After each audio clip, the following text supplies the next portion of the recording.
is the experiment number 1, AC servomotor position control. This is the experiment setup. So we have two input. First is the step input, second is the continuous. This is the forward gain. This is the AC amplifier with unity feedback. With unity gain. So the voltage gain for this amplifier is actually 1. This is the control winding, this is the reference winding of AC servomotor, this is the rotor, this is the unity feedback. To observe the output response, CR is connected. So the block diagram of this setup is, this is the forward gain, this is the gain for motor. Here GS is equal to Km upon S into S plus S into zeta m plus 1. Km is the motor gain constant, zeta m is the motor time constant. Ke is the error signal in volt upon error signal in the radian. So during this experiment, the first part of this experiment we will apply the continuous input and we will observe the continuous output in terms of angle. And during the second part we will apply the step input and we will change the forward gain and we will observe the output response from CRO and then after we will measure some parameter. So the transfer function for this block diagram where GS is equal to this one, the transfer function will be this one. So Km upon zeta m upon S square plus 1 upon zeta m S plus Km upon zeta m. By comparing this transfer function with standard form, this is the standard form. So omega n square is equal to this one. 2 zeta omega n is equal to this one. So the output response for step input, output response will be this one. Where omega n is equal to undamped natural frequency, omega d is equal to omega d is the damped natural frequency and omega d is equal to 1 minus zeta square into omega n. Phi is the tan inverse 1 minus zeta square upon zeta. So the response of this equation will be like this. So here we are applying the step input, so final value will be 1. This is the rise time. Rise time is the time to reach the 100% value. This is the peak time to reach the maximum value. And this is the steady state error. And from time here to here is settling time. So if you calculate the rise time by putting the output is equal to 1 and then solve this equation, you can calculate the rise time. And by differentiating with this equation and putting equal to 0, we can calculate the peak time. So rise time is equal to pi minus phi upon omega d. Phi is this one and omega d is this one. Maximum overshoot is the peak value minus steady state value upon steady state value. So peak value is this one. This is the peak. So peak value minus steady state value is this value upon steady state value into 100%. So this is the percentage overshoot. Settling time is 3 upon zeta omega n for 5% tolerance. If this is 5%, then formula will be 3 upon zeta omega n. For 2% tolerance, 4 upon zeta omega n. So now, if you are changing the forward gain, then this is the transfer function.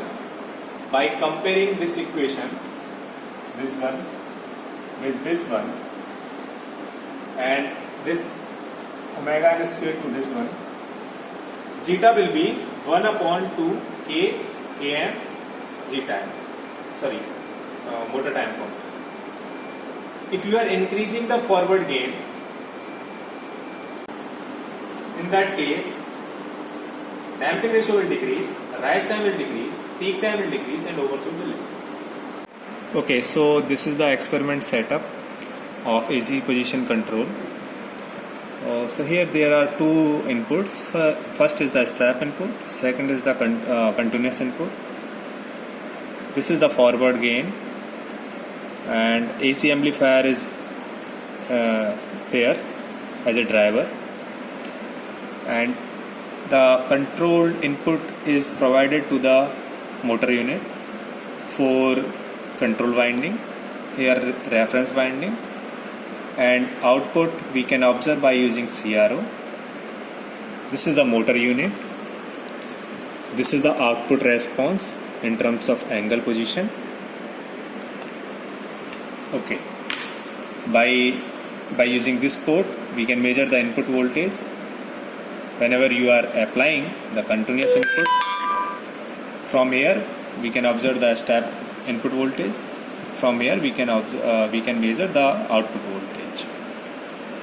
So during the first part of this experiment, we will apply a different continuous input in terms of input angle, and we will measure the output angle from motor unit from here. Okay, so this is the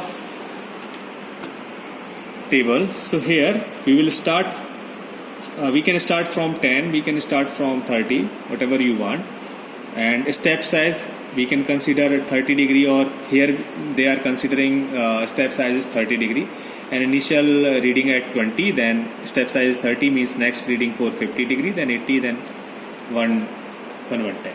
So now we are starting initial reading for 30 degree input, and we are putting the forward gain fix 5. So the input angle is 30 degree. Now output angle is nearly 32 degree. So now we will note down this reading: 30 degree as a input, output as a, okay, here. So input angle is 30 degree, output angle is 32 degree. Now input voltage,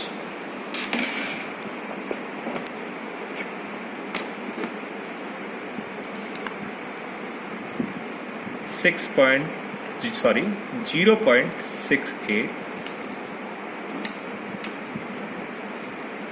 Output voltage 0.67. Then change the input. Second reading at 60 degree. 60 degree. Output is nearly 62.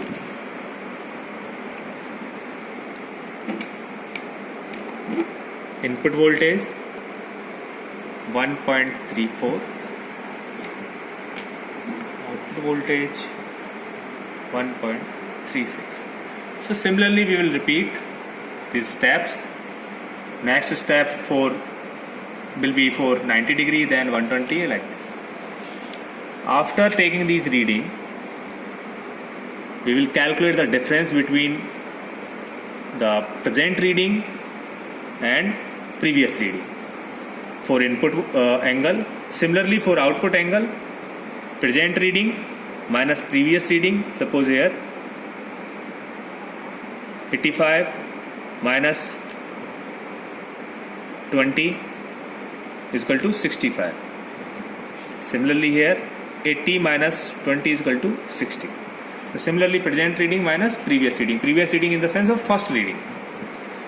Similarly for voltage, these are the input voltage, these are the output voltage, and then we will calculate all these parameters: delta theta r minus delta theta naught, and similarly delta VR minus delta VR. So this is the first part of this experiment. Actually we are calculating the error between input and output. During the second experiment, we are going to apply the step input, and we will vary the forward gain. So suppose for first reading we are putting the forward gain as a 3. So forward gain is equal to 3.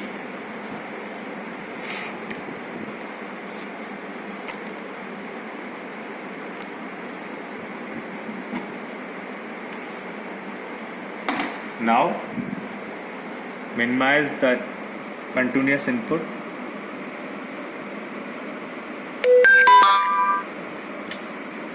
Okay, 0. Now reset mode and apply step input.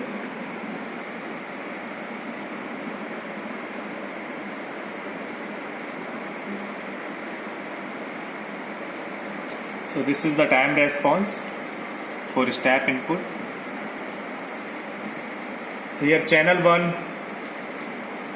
for X axis and channel 2 for Y axis, and the multiplication coefficients are 1 volt and 1 volt. So here point is the output, it is a time response, so the X axis should be in terms of time, but here X axis is in terms of voltage. So here we can convert the voltage into the time. So 1 volt equal to 6.96 millisecond.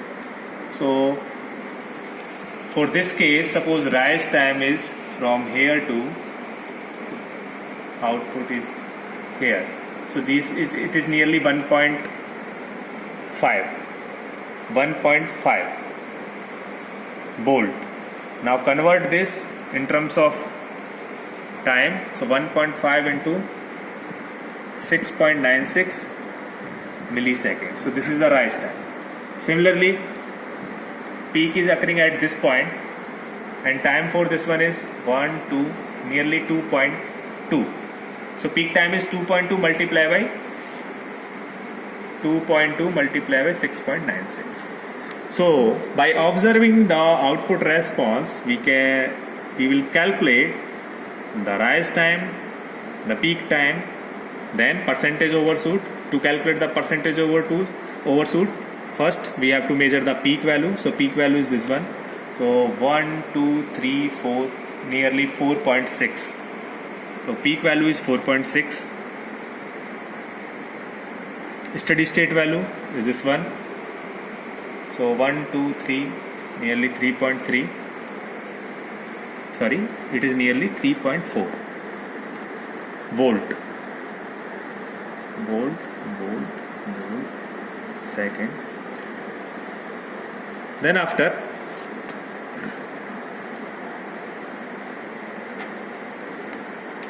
input voltage Vs,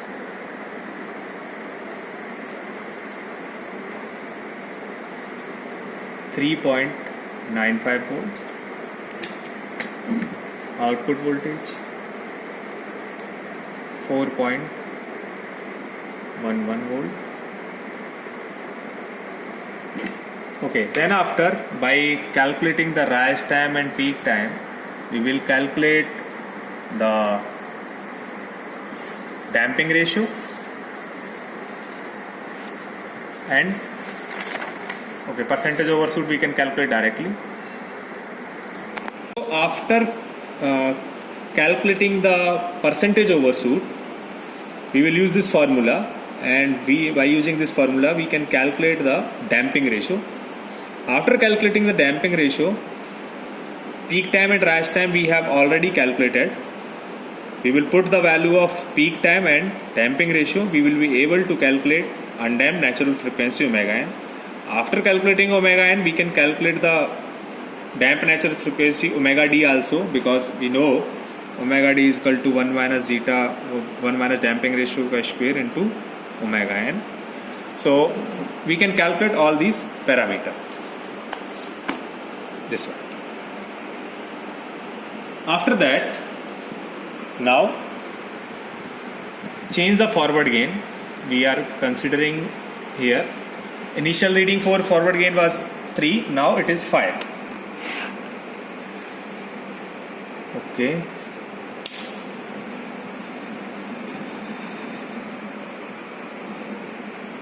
Maintain minimum continuous command.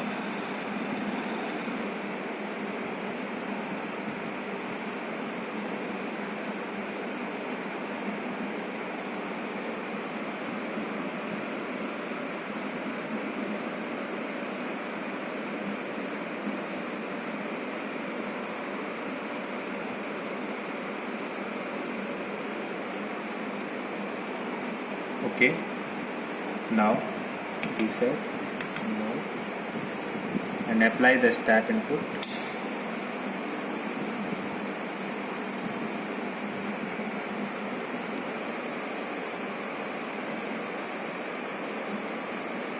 So similarly,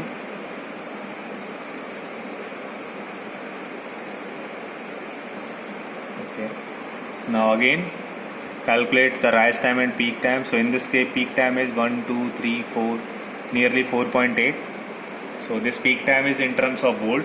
To convert it in terms of time, we have to multiply the factor 6.96. so now the peak value is 4.8 and peak time on x-axis is 2 volt. Oh sorry, so peak time is 2 volt and peak value is 4.8 volt. Okay, so peak time is 2 volt multiplied by this value. So now we can see here for 3 forward gain our peak value was 2.2 volt and multiplied by 6.96 we can convert it in terms of time. By applying the 5 forward gain 5, we are getting the peak time is equal to 2 volt, and to convert it in terms of what is it 6.96. okay, so now we can observe here our peak time is decreasing. As I mentioned in the theory part, whenever you are increasing the forward gain, your damping ratio will decrease and your rise time and both peak time will decrease and percentage overshoot should increase. So now we can observe here our peak time is decreasing. Similarly, we will measure the rise time. So here I think rise time final value is this one, and rise time is nearly 1.3 or nearly 1.4 second. 1.4 second we are getting this is the final value. So final value point is this one. We are getting the 100% value at this time. So time is 1.4 or nearly 1.3. So then your rise time, now your rise time is 1.3. For previous reading it was 1.5. So previous reading it was 1.5 into 6.96, and now it is 1.3 into 6.96. Peak time nearly was 2.2 into 6.96, and now it is 2.2 into 6.96. Okay, so our peak time and rise time is decreasing. We can observe the percentage overshoot also, maximum value minus steady state value. So similar parameter, first we will measure the rise time, then peak time, then percentage overshoot. After observing or after calculating the percentage overshoot, we will calculate the damping ratio, zeta. After calculating the damping ratio, we will calculate the natural undamped frequency, omega n, and also we can calculate the damped natural frequency, omega d also. So we will during this experiment we are finding by increasing the forward gain our rise time and peak time are decreasing and overshoot is increasing. So this was the aim of this experiment, to study about the performance of AC servo motor. So here I am concluding that, so by increasing the forward gain we are finding that our damping ratio is decreasing and rise time and peak time is are increasing.